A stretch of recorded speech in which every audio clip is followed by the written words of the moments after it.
little red rooster, too lazy to crow today.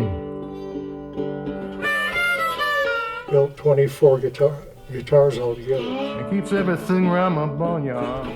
And I've done over 220 revoicing jobs on every kind of guitar you can imagine. Dogs begin to bark. How did you get into playing the guitar?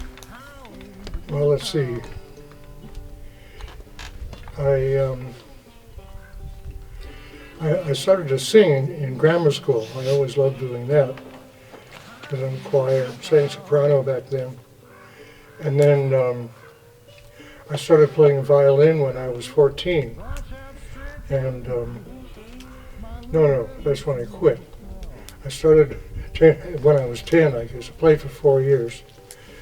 And then quit it.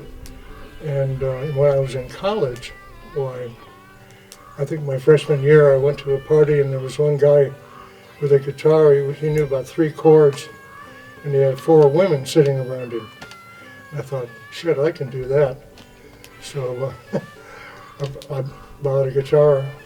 I played with the idea of playing banjo. I borrowed a banjo and I decided that wasn't it for me.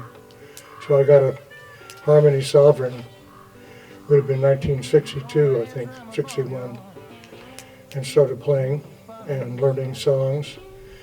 For me, playing guitar became a real escape from having to study in college, which I never took too seriously. And so I might not have learned how to play if it hadn't been for that. Didn't have a lot of discipline.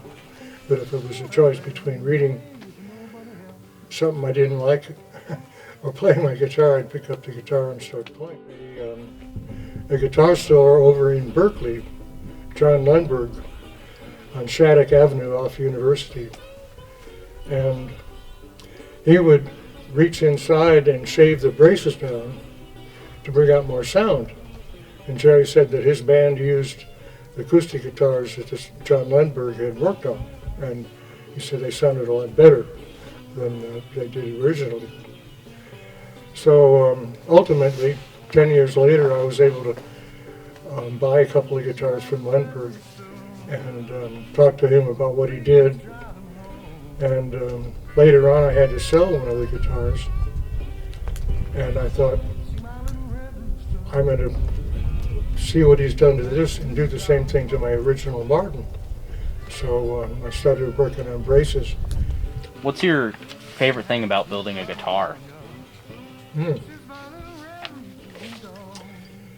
Playing it when it's finished. Can you tell me anything about the first public venue you played at? Well, I started going to open mics in 1964 when I was up in Palo Alto, and did that, only that there, and then down in San Jose. I was a social worker for the welfare department for a couple of years in San Jose, and go to open mic. And I remember going, I was so nervous. I'd get up on stage and my knees were literally shaking, almost rattling together. Has the pandemic made it more difficult for you to kind of put yourself out in the community? Well, yeah, I mean, I was playing at 4 restaurants here in town, and they've all canceled, so I don't have any more gigs. And so Greg Renfro and I were playing together, and we decided to start playing out here on Saturdays. So I think it's great that what you're doing out here, and I think you should keep doing it as long as you can. Thank you.